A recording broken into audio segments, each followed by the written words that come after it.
gardens are covered by rose leaves. All the mountains have put on their holy dress. 1,000 years ago, the poet Ferdowsi sang the praises of spring among Persia's mountains. Today, the people of Iran still look to their mountains for water, precious water for the high, arid plain on which most of the people live. But too often, rivers flowing down from the snows disappear in the great central deserts of Iran. East and west lie other Muslim lands: Turkey, Iraq, Saudi Arabia, Pakistan, Afghanistan. North, the Soviet Union lies beyond the Alborz Mountains. Iran knew greatness in the days when it was known as Persia. From this vast throne room, heart of his renowned capital, Persepolis, King Darius ruled over the first great empire in history. The Hall of 100 Columns, the Haram for the many royal wives, and a wonderful sculptured stone stairway were among the marvels here. Focus of the sculptures was the life-size carving of Darius himself, seated on his throne, receiving tribute from the peoples he ruled. From Europe, Africa, and Asia came men bearing gifts. In the procession were Syrians, bringing golden bowls, bracelets shaped like horseshoes, and small horses from what is today Arabia. This was sort of tax day 25 centuries ago. There were Medes, there were Scythians from what is today southwest Russia. There were sheep from what is today Turkey. There were vessels with exotic shapes, full of precious liquids. There were humpbacked cattle from what is today India, all these part of the Persian Empire in its days of greatest glory. There was a chariot, like those of the pharaohs. Even Egypt was ruled by this Persian king, and there was a Bactrian camel from what is today Afghanistan.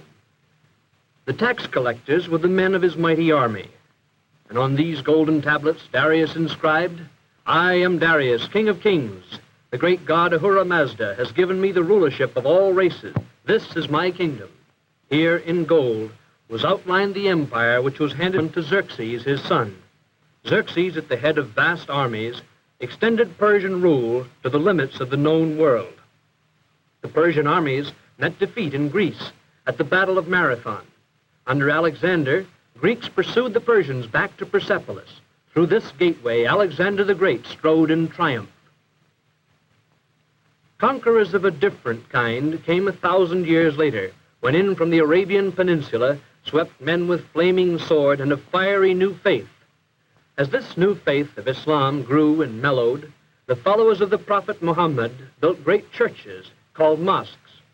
The Masjid-i-Shah, the royal blue mosque of Isfahan, was completed in the 17th century by Shah Abbas. He ruled during Persia's second golden age. Polo was developed in Isfahan and played in the great square, while the Shah watched from this porch over the palace gateway. From his palace, Shah Abbas ruled a reborn, expanding Persia. He built roads, irrigation systems, and great bridges like this one, but even his empire finally crumbled. Centuries later, in 1925, Reza Shah rose to power, and a new era began, marked by a turn from old customs toward Western ways of thought. Under Reza Shah's son, needed land reforms are changing old patterns and bringing hope to the people. The young Shah's palace is typical of the architecture of modern Tehran. Former rulers lived in the Golistan, or Rose Garden Palace. In its mirror throne room is one of the world's most fabulous objects, the Peacock Throne.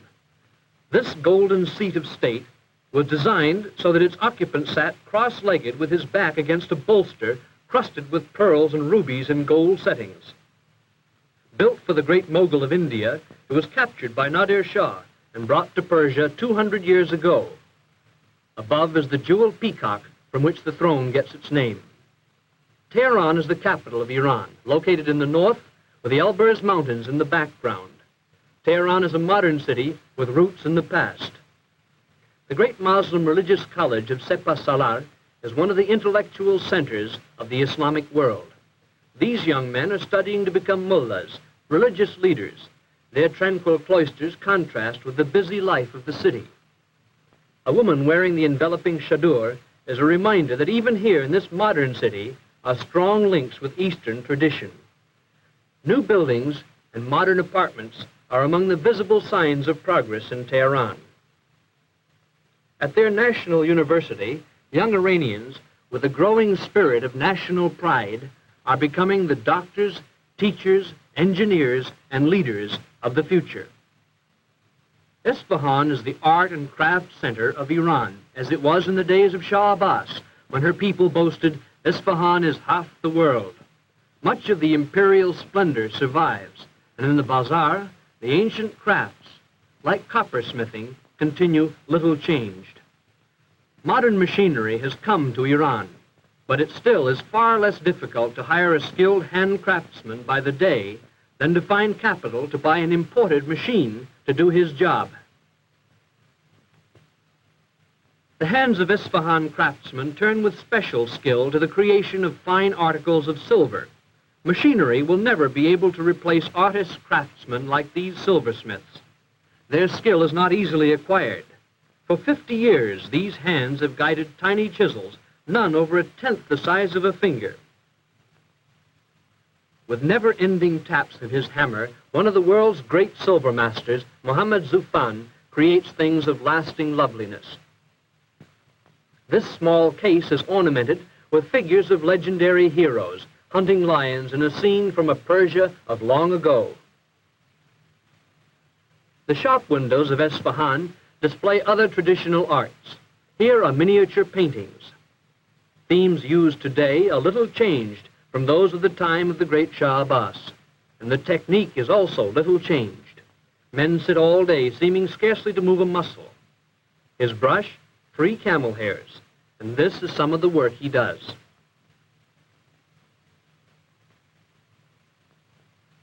The best-known product of Isfahan hands is, of course, the Persian rug. An average rug is made up of at least 1 million tiny knots, every one of which must be tied by hand. The knots make the woolen tufts, or pile, of the rug. The warp, or foundation of the rug, consists of cotton threads wound between large wooden rollers. Rug industry wages are low. One of these skilled weavers earns less in a week than an average American laborer receives for 2 hours' work. After a few rows of knots have been tied, they are pounded tightly together with this comb-faced hammer. Children's tiny hands tie the smallest knots of the most delicate designs, although employment of children in rug factories is discouraged by new labor laws. As modern industry like this textile mill come to Isfahan, mill owners and workers alike face the problems of sudden adjustment to the machine age. Shiraz is the capital of the province of Fars, from which Persia took its name. The monumental city gates and the princely palace of the Qashqai suggest the beauty of Shiraz, whose history is full of the names of astronomers, philosophers, and poets. The climate is agreeable here. Oranges grow near reflecting pools in which Muslim poets saw the tranquility they sought in their faith. With this monument, Shiraz honors its most beloved son, the poet Saadi. 700 years ago, he wrote poetry of such beauty that it still is the basis of the living Persian language of today. The people of Shiraz are among the most progressive in Iran. Behind the caravan, still used for transport, rises their modern grain elevator. They built a fine new technical school where young men are learning to use machine tools and thus reduce Iran's dependence on foreign manufactures. They point with special pride to their rapidly expanding medical school, in which young people are being trained to fill the serious shortage of doctors. Some of the students are women, evidence of change disturbing to the conservative Muslim clergy. Medical care has not yet reached much of rural Iran. About 90% of the people live in villages like Kinare.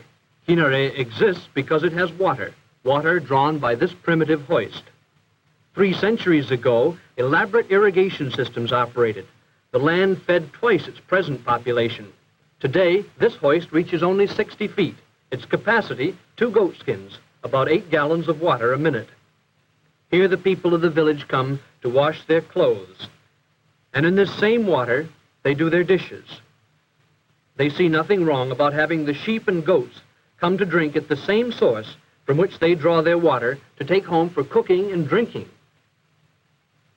A girl named Zara carries on her head the quart of water she's walked half a mile to get.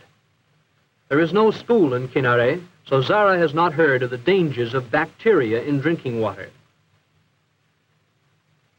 Kinare is cold and dusty in winter, hot, even dustier, and much more uncomfortable in summer because of the flies. At home, Zara's mother makes bread from wheat flour that was the family's share of the crop. The landlord owns the fields and also the house in which Zara and her family live. Sickness breeds easily here. It comes from dust, flies, unclean drinking water, and often just from too little soap, because soap is expensive. Main food is bread. Only occasionally are there vegetables and a little goat milk. Meat is scarce, so the diet is mostly bread and not much else. Yet for all their poverty, these people are kind and decent, honest, honorable, and friendly. Their bedding is the most precious thing they own. They have a copper samovar, a broken kerosene lantern, a teapot, a few cups and saucers, a mirror, and a picture of the Shah. Together with their clothing and cooking utensils, these things are all that this hard-working family owns. The house has 2 rooms, a sleeping room upstairs and a cooking room downstairs. This is the only stairway. Mother is baking bread this morning. Although Iran is rich in oil, oil products are still too expensive for this family, so Mother walked 15 miles to gather twigs for her fire. As Zara's father, Mustafa, walks to work, he realizes that he is neither much better nor much worse off than his neighbors, who are neither much better nor much worse off than most of the 16 million people of Iran. And as he works in the fields with the landlord's oxen, he knows that little has changed in Kinare in 25 centuries. There is still the old system of land ownership, which sometimes requires the tenants to pay 80% of their crop for the privilege of working the owner's land. The only change is Mustafa's clothing, and now a steel tip on the wooden plow. Like most people of the Middle East, Mustafa wants the benefits of mechanized civilization. Change is coming as the great natural resources of Iran are developed. The most important resource is oil. At Abadan is one of the world's largest refineries, built to serve customers of many nations. Developed by British interests, Iranian oil has been the subject of bitter dispute. With no tradition of mechanical experience, Iranian technicians are developing skills to operate complex machinery. High industrial wages have attracted men from all over the country to work in the unfamiliar angle of technical equipment. Men from the highland tribes, men from the city bazaars have put on the workman's helmet. This, then, is the new man of Iran, a man who looks with hope to the time when, with further development of industry and her great natural resources, Iran may know again some of the glory it knew when Darius ruled at Persepolis over the mightiest empire the world had ever known.